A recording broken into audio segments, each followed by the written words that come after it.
សូមគោរពជំរាបសួរទៅដល់ប្រិយមិត្តទាំងអស់គ្នាវិលមកជួបគ្នាសាជាថ្មីជាមួយនឹងសាច់រឿងកម្ពុជានៃសិល្បៈក្បាច់គុនសាច់រឿងនៃភាគទី122ក៏បានចាប់ផ្ដើមឡើងត្រង់កន្លែងឆ្កែរូបរាងចចវាក៏បានស្រែកគំរួចក៏សម្ដៅចូលដើម្បីធ្វើការសម្លាប់ទៅកាន់ស៊ូប្រធានប៉ុន្តែដាគួយក៏បានដាក់មួយរន្ទះកំបិតរបស់គាត់ធ្វើឲ្យពេលនោះចចមនុស្សក៏បានទៀតប៉ាងជាង10គីឡូម៉ែត្រប៉ុន្តែវាគឺជាសត្វចចដែលមានភាពស្មោះត្រង់ជាមួយនឹងម្ចាស់របស់វាការពារនៅទឹកដែនអាចាក់ស៊ីឌៀនមួយនេះរួចក៏បានសម្ដៅបំរុងនឹងចូលទៅស៊ូប្រធានក៏បាននិយាយថាបើសិនជាឯងចូលមកម្ដងទៀតនោះយើងនឹងកាត់ក្បាលចចឯងនេះហើយគេក៏បានរត់ព្រុយដាក់មេផាយរត់តែម្ដងពេលនោះផងដែរម្ចាស់នៃគ្រូសាឌៀនឬក៏និកាយស៊ីឌៀនមួយនេះក៏បានចេញមកជាមួយកូនចៅរបស់គេទាំងប៉ុន្មានអ្នកយើងឃើញថាស្និទ្ធនៃស្គីរបស់ពួកគេគឺពិតជាអស្ចារ្យពេលនោះផងដែរម្ចាស់នៃគ្រូសានេះក៏បានបង្ហាញមុខឡើងមកដែលគាត់គឺមានឈ្មោះថាឌៀនជាជាមួយនឹងរឹកភាដ៏អង្អាចមួយនេះស៊ូធានក៏បានអោបដៃយ៉ាងស្រស់ស្ងាត់រួចក៏បាននិយាយថាតាមពិតទៅគឺជាត្រីរលួយគឺ2 3ក្បាលតែប៉ុណ្ណោះទួយគេក៏បានសើយ៉ាងកាក់អាយដោយបាននិយាយថាអើតឯងគឺពិតជាស្វែងរកសេចក្តីស្លាប់ដល់ទីតាំងកន្លែងនេះពិតមែនតាមពិតទៅគេគឺចង់បញ្ជូនឲ្យមនុស្សទៅផ្ដាច់ពាក្យជាមួយនឹងស៊ូឈីងឡានដែលគឺជាបងប្រុសរបស់ស៊ូបៃធាននោះឯងប៉ុន្តែគេគឺเตรียมទាននៅសំណងជាច្រើនដោយសារតែគេគឺជានិកាយស៊ីឌៀនដ៏ធំនឹងណាពេលនោះផងដែរធ្វើឲ្យស៊ូបៃធានគឺមិនសុខចិត្តនោះទេគឺមករកហេតុផលដើម្បីធ្វើការលុបលាងនៅការប្រមាថដែលនិកាយស៊ីឌៀនធ្វើដាក់គ្រូសាស៊ូរបស់គាត់ពេលដែលកូនចៅរបស់គេសម្ដៅចូលទៅគឺត្រូវបានគួយវាយឲ្យពួកគេគឺទៀតប៉ាងត្រឡប់មកវិញរ៉ាក់រេតែម្ដងធ្វើឲ្យពេលនោះផងដែរឌៀនជាគេក៏បានសម្ដៅចូលទៅទាំងកំដាប់ដៃមួយទំហឹងធ្វើឲ្យពេលនោះផងដែរដាគួយគាត់ក៏បានទប់ទល់រងឡើងទៀតប៉ាងបន្តិចផងដែរគាត់ក៏បានបំបាំងកាយយ៉ាងលឿនអ្នកទាំងពីរក៏បានប្រយុទ្ធគ្នាផ្ទុះពីពេញអាកាសនេះធ្វើឲ្យពេលនោះផងដែរឪពុកជាមួយបងស្រីរបស់ស៊ូប្រធានគឺពិតជាមានការផិតភ័យជាមួយនឹងសម្ពាធធម្មពលមួយនេះទោះបីជាយ៉ាងណាក៏ដោយដាគួយក៏បានកាប់ទៅកាន់ព្រឹទ្ធាឌីធាននោះឡើងទៀតប៉ាងធ្លាក់ចុះមកផ្នែកខាងក្រោមធ្វើឲ្យពេលនោះផងដែរស៊ូប្រធានគឺបាននិយាយថាមិនចាំបាច់ព្រួយរំចំពោះត្រីស្អុយរលួយមួយនេះនោះទេឲ្យចូលទៅខាងក្រោមកុំតិចនៅនិកាយស៊ីឌៀននេះចោលតែម្ដងពេលនោះផងដែរធ្វើឲ្យព្រឹទ្ធាឌីនជាក៏បាននិយាយថាឯងគឺហ៊ានធ្វើអ្វីមកការនិកាយរបស់យើងច្បាស់ជានឹងស្លាប់ប៉ុន្តែគេក៏ត្រូវវិលមុខដោយសារតែល្បឿនរបស់ដាគួយគឺពិតជាលឿនធ្វើឲ្យពេលនោះកូនចៅរបស់គេក៏បានទៅតាមគេក៏បានសើញយ៉ាងកាក់ក្អាយរួចក៏បាននិយាយថាតាមពិតទៅវាគឺជាអន្ទាក់នោះទេចូលទៅខាងក្នុងសម្បូរទៅដោយជើងខ្លាំងច្បាស់ជាត្រូវស្លាប់មកវិញគឺសល់តែសាកសពធ្វើឲ្យបងស្រីរបស់ស៊ូពិធានគឺមានការភ្ញាក់ផ្អើលពេលនោះគេក៏បានសម្ដៅចូលទៅដើម្បីសម្លាប់ទៅកាន់ឪពុករបស់ស៊ូពិធានហ្នឹងណាប៉ុន្តែគាត់គឺមកទប់ទល់រួងពេលនោះមួយដៃទាំងអ្នកទាំងពីរក៏បានប៉ះទង្គិចគ្នារវាងកណ្ដាប់ដៃនិងកណ្ដាប់ដៃធ្វើឲ្យពេលនោះឌីជាគេគឺឡើងទៀតប៉ាងសើតែនឹងដាច់ផ្ងាទៅហើយទោះបីជាលទ្ធផលបែបនេះគេគឺមិនសុខចិត្តនោះទេដែលគេគឺមានវ័យចំណាស់ហើយចាញ់នៅអាឡិតក្មេងមួយនេះស៊ូធានក៏បានបោះដៃចេញរួចក៏សរសើរថាសមត្ថភាពរបស់លោកគូសនធ្វើឲ្យទលីប្រឡាក់មកដល់អារបស់ខ្ញុំគាត់កាន់តែក្តៅលឹកជីទៀតហើយក៏បានសម្ដៅចូលទៅស៊ូធានក៏បានទប់ទល់រងយើងឃើញថាអ្នកទាំងពីរល្បឿនប្រៀបដូចជារន្ទាអញ្ចឹងវាយឡើងបែកផ្កាភ្លើងពេលនោះកណ្ដាប់ដៃប៉ះនឹងកណ្ដាប់ដៃប៉ុន្តែម្នៃអ្នកទាំងអស់គ្នាមួយដៃទាំងតែម្ដងចំដើមទ្រូងធ្វើឲ្យសសរនៃគ្រូសាឌៀនស្ទើរតែបាក់បែកតែគេគឺមិនអស់ចិត្តទេក៏បានសម្ដៅចូលទៅទៀតវាយចោលឲ្យឡើងស៊ូធានក៏បានទៀតប៉ាងដោយពេលនោះគេក៏បានទៀតប៉ាងដូចគ្ន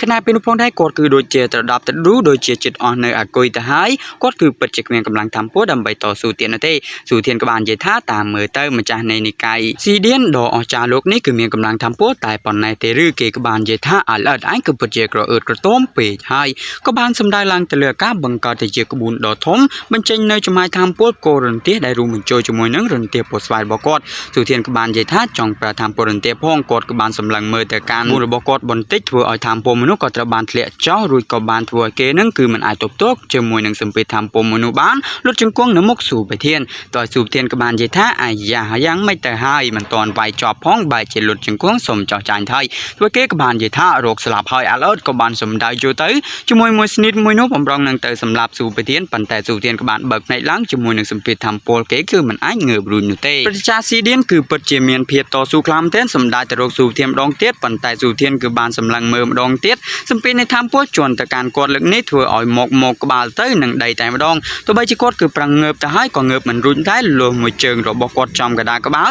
លធ្វើឲ្យព្រឹទ្ធានោះក៏បានទៀតប៉ាងឡើង4-10ម៉ែត្រតែម្ដងខណៈពេលដែលព្រឹទ្ធាឌៀនជាគាត់ក៏បានក្រោកឡើងទាំងក្បាលចិញ្ចើមនឹងឡើងទក់ដូចជាត្រូវបោកនឹងដីងាកទៅមើលកូនចៅរបស់គាត់បែរជាត្រូវទៀតប៉ាងកូនប្រុសរបស់គាត់ត្រូវបានដាគួយចាប់ខ្លួនបោះមកតែម្ដងពេលនោះផងដែរគាត់ក៏បានសូមគោរពទៅដល់មេធំថាគេគឺពិតជាបានបំផ្លាញនៅនិកាយស៊ីឌៀននេះនៅផ្នែកខាងក្នុងអស់រលីងទៅហើយធ្វើឲ្យពេលនោះឪពុករបស់គេគឺគាំងស្គប់នៅមួយកន្លែងមិនដឹងថានិយាយអ្វីចេញនោះទេកូនប្រុសរបស់គេដែលត្រូវបានចាប់ខ្លួនមកស៊ូធានក៏បាននិយាយថាឲ្យលុតជង្គង់សុំទោសនៅបងស្រីរបស់គាត់ឥឡូវនេះទៅបើសិនជាចង់បានជីវិតរស់នៅបន្តទៀតពេលនោះគេក៏បានទៅសុំអង្វរប្រាប់ថាឲ្យអូនកុំខឹងនឹងបងអីបងគឺគ្មានចិត្ត ចេតនាចង់ផ្ដាច់ពាក្យនោះទេបងគឺពិតជាស្រឡាញ់អូនពិតមែនតាមពិតតាពេលនេះគឺពិតជាមានល្បិចថោកទាបខ្លាំងណាស់លុះពេលនោះផងដែរប្រជានៅក្នុងគ្រួសារឈិនគឺបានមកដល់ធ្វើឲ្យកញ្ញាត្រេកស្អាតក្នុងក្រគរគ្រួសារឈិនដែលមានឈ្មោះថាឈិនចៅគេក៏បានបង្ហាញមុខឡើងមកឬក៏បាននិយាយថាពិតជាប្រហើនខ្លាំងមែនទែនបែរជាហ៊ានមកអុកឡុកនៅគ្រួសារអនាគតប្តីរបស់គេធ្វើឲ្យអាប៉ិម្នាក់ដែលមានឈ្មោះថា